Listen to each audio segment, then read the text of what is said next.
katakan seperti itu. Jadi keringatnya udah campur dengan darah. Terus berikutnya lagi, sebelum Yesus ngumpet, ini kan ngumpet berarti kan di Taman Getsemani kan? Kalau memang Yesus datang ke sini tujuannya untuk disalib, untuk menebus dosa angel, kenapa Yesus tinggal gak datang aja ke imam-imam Yahudi, ini gua nih, tangkap gua, salib gua? Kenapa nggak begitu? Kenapa dia harus ngumpet di Taman Getsemani? Sebelum ngumpet, Yesus nyuruh murid-muridnya, lu punya apa? Nggak punya apa-apa. Kalau nggak punya apa-apa, jual jubah, beli pedang. Kira-kira buat apa pedang? Walaupun ketika di Taman Getsemani tentara Romawi datang, salah satu muridnya, ada yang bilang Petrus, ada yang bilang bukan menyangkal.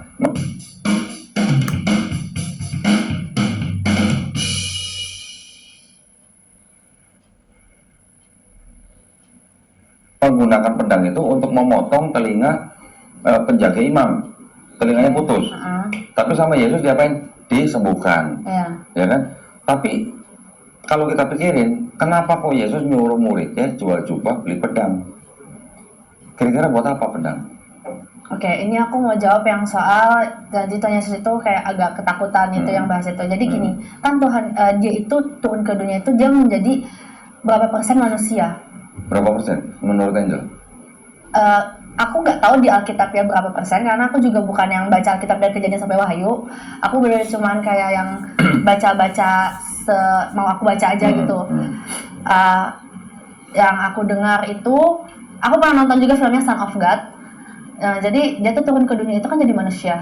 Dia melepas kesalahannya, bahkan dia berpuasa 40 hari 40 malam, ada di Alkitab. Dan bahkan pada saat dia puasa pun dia itu dicobain oleh iblis.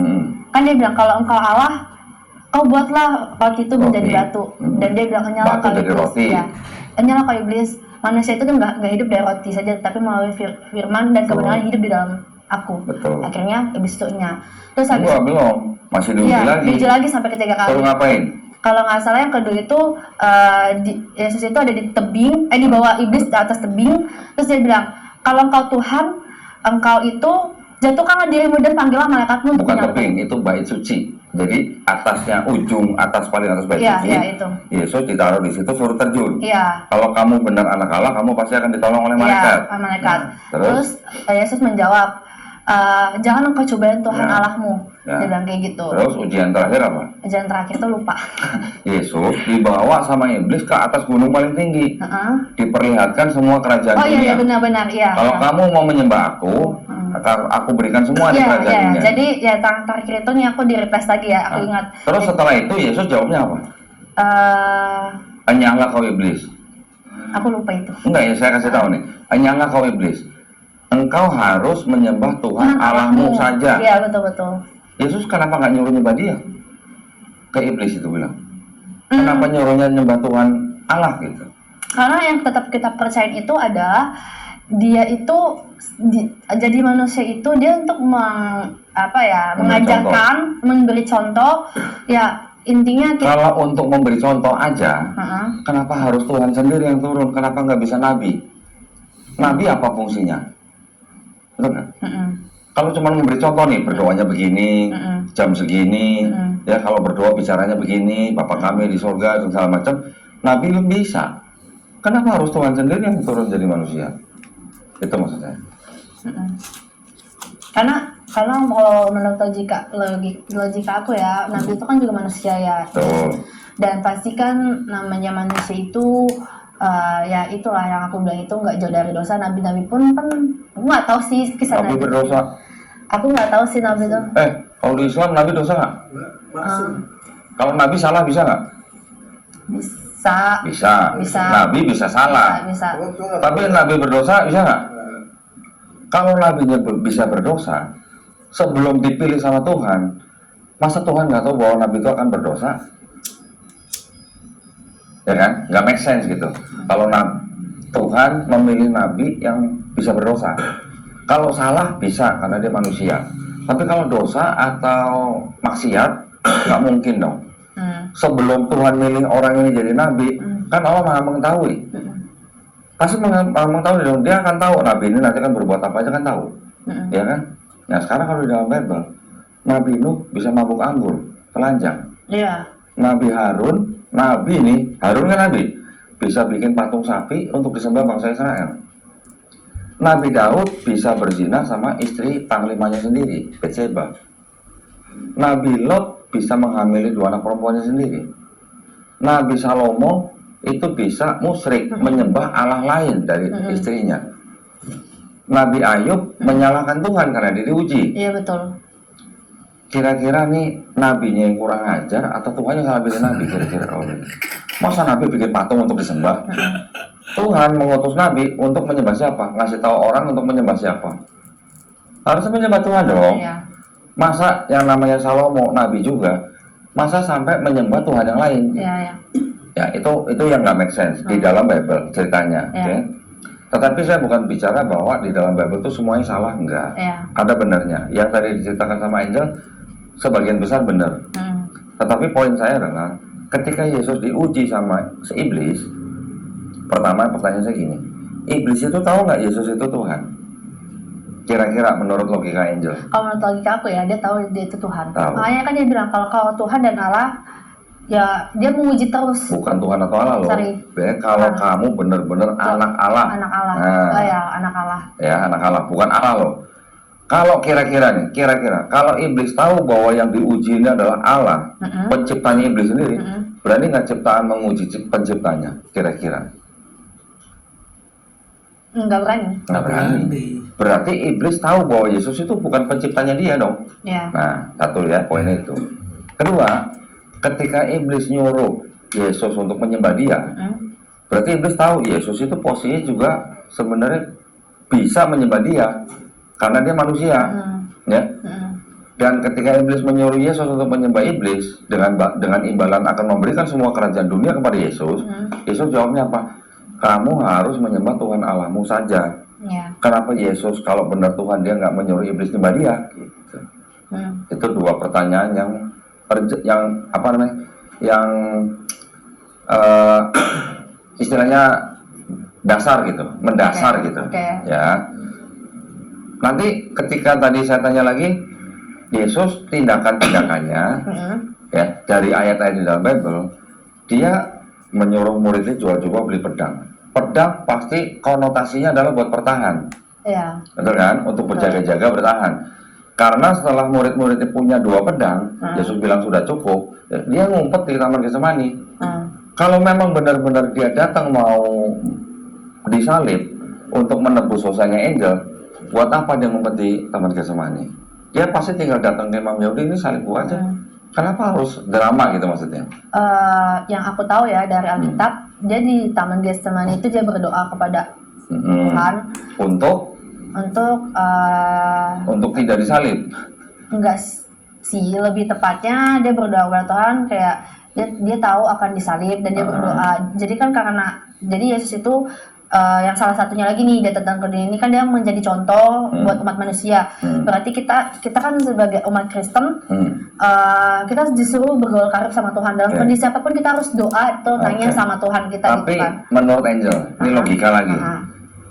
Kalau Yesus ngumpet di Taman Getsemani untuk berdoa, ya sebagai manusia tadi Angel bilang untuk harus berdoa. Sedangkan di Taman Getsemani itu Yesus nego, jikalau bisa lalu karena cawan ini daripadaku. Berarti ketika Yesus ngumpet di Taman Getsemani itu, Yesus tahu nggak kalau dia memang harus mati di atas kayu salib untuk nebus dosa Angel? Dia tahu. Kalau tahu ngapain nego? Karena dia itu kan balik lagi ya, dia tuh turun ke dunia tuh sebagai manusia biasa dan melepas kesalahannya. Jadi dia tuh punya rasa khawatir, dia merasakan rasa sakit juga, dia juga puasa, dia merasakan lapar seperti manusia juga. Bukan itu yang saya tanya. Saya tahu Yesus adalah manusia biasa, lapar, makan dan segala macam. Tapi apakah Yesus tahu bahwa dia datang ke dunia ini untuk mati di atas kayu salib? Dia tahu.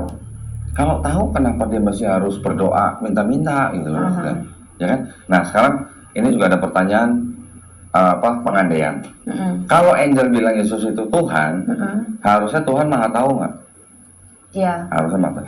Sebelum Yesus turun ke bumi, dia tahu nggak dia bakal mati di atas kayu salib? Menurut Angel, dengan logika Angel. Dengan logika aku ya. Sebagai Tuhan. Dia tahu. Kalau dia tahu bahwa dia akan turun ke bumi untuk mati di atas kayu salib, untuk menebus dosa Angel, berarti boleh nggak saya sebut misinya Yesus ini adalah misi bunuh diri? misinya, bukan motivasinya. Motivasinya adalah untuk menyelamatkan angel, tapi misinya adalah misi bunuh diri. Bisa nggak disebut itu? Bisa aja. Make sense nggak kira-kira? Untuk menyelamatkan, menebus dosa angel, Tuhan itu sendiri harus membunuh dirinya sendiri, atau boleh dikatakan membunuh anaknya yang tunggal gitu. Make sense nggak? Make sense ya. Kalau make sense, berarti kalau saya kasih analogi begini, make sense nggak? Anggap aja saya punya toko, toko permen misalnya. Angel masuk ke toko saya, nggak beli, tapi nyolong permen, dimakan, pergi, dimakan. Besoknya Angel datang lagi ke saya, Kok Doni, saya mau minta ampun, karena kemarin saya nyolong permen, saya makan, saya nggak bayar. Terus saya bilang begini, oke, saya ampunin, tapi kamu harus bunuh anak saya dulu. Make sense kan? Enggak. Apa bedanya dengan cerita di Bible? Bahwa Yesus harus mati untuk menebus dosa manusia, karena manusia ini sudah berdosa, nggak bisa bersatu lagi dengan Tuhan. Yesusnya harus mati. Yesus sebut anak yang tunggal gitu. Mau dengan teologi apapun, mau dibungkus seperti apapun, Yesus mau anak yang tunggal, mau anak Allah, mau disebut firman yang menjelma jadi manusia, atau Tapi Allah itu ada sendiri. satu firmannya kayak gini, karena begitu besar kasih Allah akan dunia ini, itu dia maksud saya, sehingga ia mengaruniakan anak tunggal, supaya setiap orang yang percaya kepada dia tidak binasa, melainkan beroleh hidup yang kekal. Betul, walaupun di ayat itu Yohanes 3:16 tidak menyebutkan bahwa Yesus harus mati di atas kayu salib, kan nggak ditulis begitu, hanya mengaruniakan anak yang tunggal. Mengaruniakan anak yang tunggal kan bisa dipahami macam-macam, bisa mengutus manusia yang khusus untuk supaya orang percaya dengan ajarannya selamat, bisa kan? Ibaratnya Yesus sendiri juga mengaku dia utusan, Yohanes 17:3, ya. Jadi Yohanes 3:16 itu bisa diartikan ke arah macam-macam arah. Karena tidak ditulis Yesus diutus untuk mati di atas kayu salib di Yohanes 3:16, kan bisa aja artinya diartikan begini. Karena begitu besar kasih Allah kepada dunia ini, sehingga Tuhan mengutus Yesus sebagai nabi, supaya barang siapa yang mengikuti ajaran Yesus selamat. Bisa nggak?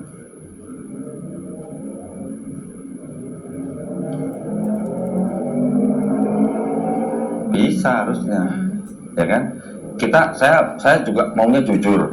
Saya tidak mau 100% ini semua ayat salah, enggak. Ada ayat-ayat di dalam Bible itu yang bisa diartikan ambigu gitu.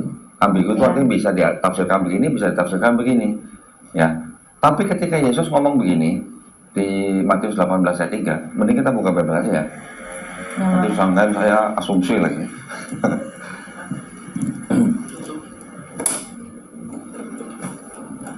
Waduh, Yul, udah dibungkusin Yul. Enggak ada. Oh, enggak.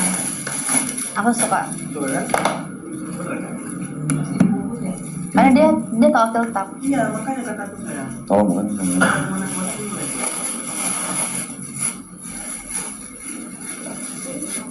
Bukan. Yang hitam.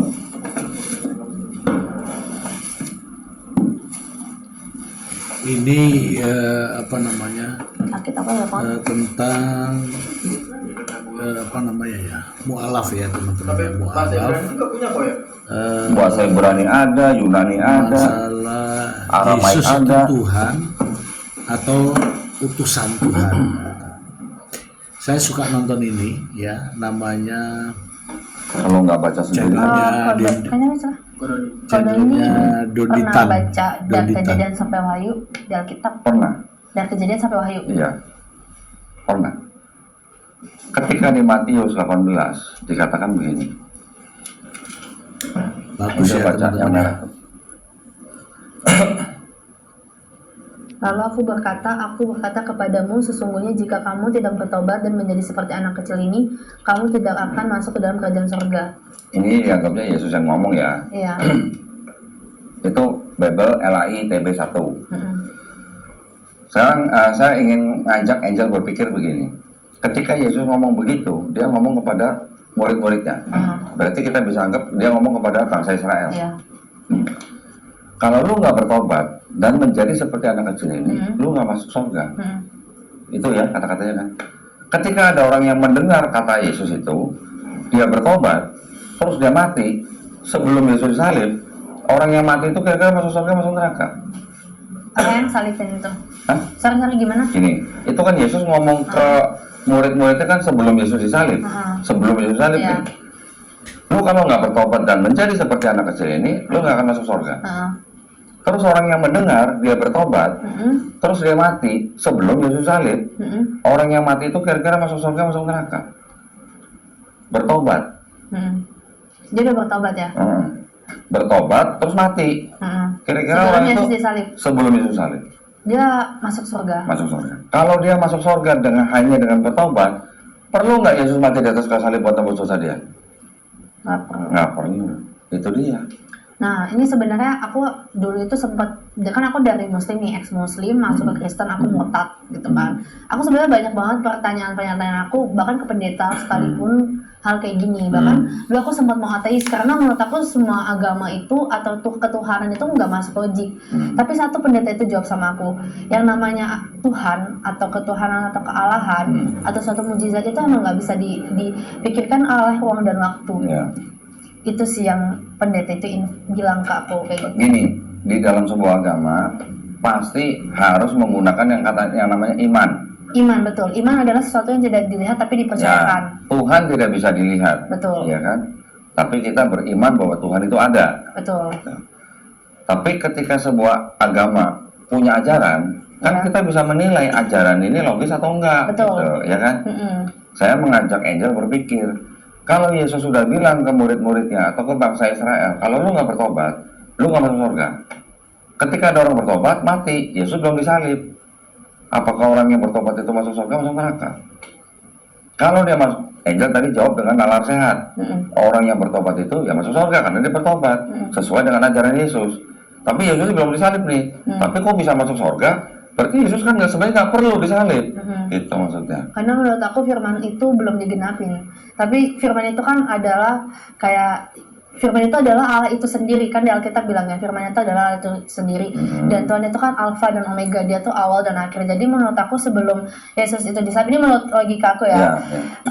Jadi firman itu tuh udah ada sebenarnya, cuman digenapin lagi oleh Yesus itu sendiri, kayak gitu sih. Itu doktrin. Kalau yang udah begitu, itu doktrin. Jadi yang bilang firman itu adalah Allah itu sendiri. Gitu. Iya, Ya, kan dia berfirman. Itu adalah teologinya Kristen. Betul. Bahkan kalau saya jelasin, mungkin Angel juga mungkin belum pernah dengar, mungkin. Iya. Kenapa Yesus disebut Allah? Bukan apa? Yesus kan Tuhan. Di sini tulisnya Tuhan. Tapi dia juga Allah. Walaupun di Bible Yesus tidak pernah disebut Allah. Kenapa begitu? Karena Yesus itu berasal dari Allah. Iya. Dia adalah firman Allah itu sendiri yang berasal dari dalam Allah, yang itu firmannya aja yang menjelma jadi manusia. Ya. Makanya dia disebut Tuhan. Ya. Disebut Tuhan kenapa? Karena dia adalah Mesias yang dijanjikan. Betul. Nanti saya bisa jelasin. Tapi itu adalah doktrin daripada Kristen yang Trinitarian, gitu ya. Tapi kalau tadi bilang firman itu adalah Allah itu sendiri, baca Yohanes 17 ayat berapa nih? 8. Sebab segala firman yang engkau sampaikan kepadaku telah kusampaikan kepada mereka dan mereka telah menerimanya. Mereka tahu benar-benar bahwa aku datang daripadamu dan mereka percaya bahwa engkaulah yang telah mengutus aku. Angel tadi bilang firman itu adalah Tuhan itu sendiri. Jadi Yesus disebut firman. Betul kan? Yohanes 1:1 juga bilang pada mulanya adalah firman itu bersama dengan Allah, firman itu adalah Allah. Betul. Kalau Yesus adalah firman, Yesus sebagai firman menerima firman. Iya, betul. Dan Yesus sudah menyampaikan firman itu kepada bangsa Israel. Betul. Jadi dari firman menerima firman. Firman ini menyampaikan firman lagi. Ada berapa firman? Itu maksudnya. Make sense kan? Make sense. Poin saya make sense kan? Iya. Maksud saya, Kristen menggunakan kata firman untuk Yesus itu selalu dengan kata huruf F besar. Iya. Ya, jadi firman di situ hanya untuk julukan atau title-nya Yesus. Betul. Yesus sebagai Tuhan yang menjelma jadi manusia disebut firman. Betul. Oke. Di Islam ini kita langsung bandingin ya supaya Anda juga paham konteksnya gitu ya. Di Islam kita memahami bahwa Nabi Isa alaihissalam juga dilahirkan dari perawan suci Maryam. Oke. Tetapi bukan berarti si Nabi Isa alaihissalam inilah yang firman itu. Tapi di Islam kita memahami Nabi Isa alaihissalam ini dia disebut sebagai kalimatullah. Pasti pernah dengar, ya kan? Kalimatullah itu maksudnya apa? Artinya Yesus atau Nabi Sallallahu Alaihi Wasallam ini diciptakan oleh Allah SWT hanya dengan firman-Nya. Ketika Allah menciptakan langit dan bumi apa? Jadilah terang, jadilah gelap. Ya. Hanya dengan firman. Iya, dengan firman. Nabi Isa alaihissalam diciptakan oleh Allah SWT hanya dari perawan suci Maryam, tanpa suami, tanpa ayah, hanya dengan berfirman. Apa firmannya? Kun fayakun. Jadi Allah SWT juga berfirman, semisal penciptaan Isa itu sama dengan penciptaan Adam. Adam diciptakan dari tanah liat, itu juga diciptakan hanya dengan kun fayakun. Itu konsepnya Islam dan konsepnya Kristen. Sebenarnya kalau kita membaca, pada mulanya adalah firman bersama-sama dengan Allah, dan firman itu adalah Allah. Itu kalau kita mau gotak-gatik dari susunan kata-katanya, sebagai orang Islam, saya bukan berusaha menafsirkan ayat siapa-siapa, tapi itu bisa diartikan, ya itu sebenarnya Yesus diciptakan oleh Bapa hanya dengan firman, masih masuk gitu sebenarnya.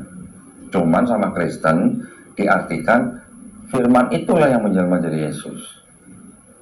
Kan gitu ceritanya. Iya.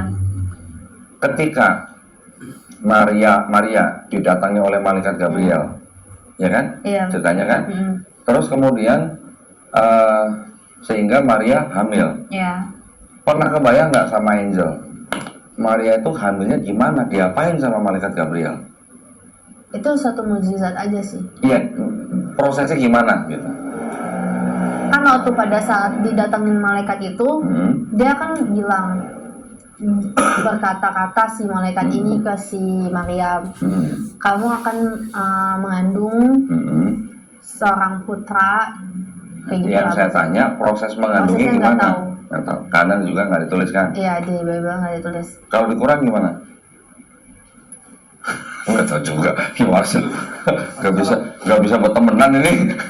Di Islam, malaikat Jibril alaihissalam itu meniupkan ruh. Oh iya roh. Oh iya roh. Ya. Nah ya. Ruh itu dari mana? Roh Ruh itu dari mana? Siapa yang bikin ruh? Siapa yang menciptakan ruh? Allah SWT. Di Bible juga ada. Itu rohullah kalau nggak salah. Ruhullah. Ah. Ruhullah itu artinya ruh itu yang berasal dari Allah SWT. Allah itu yang menciptakan ruh. Setiap manusia punya ruh. Siapa? Dari mana ruh kita? Berasal dari Allah SWT. Ketika kita hidup, ruh itu nempel dengan kita. Ketika kita mati, ruh itu akan kembali kepada Allah SWT. Di Bible juga ada, di Perjanjian Lama. Ruh orang mati akan kembali kepada Allah. Di Bible. Iya, betul. Berarti ada konsep yang mirip sebenarnya. Tetapi kenapa di sini nggak diceritakan bagaimana malaikat Gabriel menjadikan Maria hamil? Di Quran jelas, malaikat Jibril alaihissalam meniupkan roh melalui kemaluan Maryam, ya masuk ke dalam rahim gitu loh, ya ditiupkan rohnya, seperti itu gitu. Kalau saya membaca dalam bahasa Inggris, ya tadi Yohanes 3:16, Yesus saya disebut apa? Begotten Son. Bahasa Inggris nih. Begotten itu artinya apa? Begotten itu artinya anak hasil persetubuhan manusia. Saya tunjukin bahasa Inggrisnya. Wah. Kalau di Indonesia kan cuma anaknya yang tunggal, gitu kan? Ini logika, Kalau bahasa Inggris, logika dan keyakinan ya teman-teman. Teman-teman bisa nonton langsung di channelnya ya, Donditan. Nanti kalau ngikutin terus ada panjang. kata-kata bigotan. Tapi saya tetap nonton. God so loved the world. Nanti silahkan ditonton sendiri ya teman-teman ya. Ini Coba menarik. cari di kamus bahasa Inggris manapun.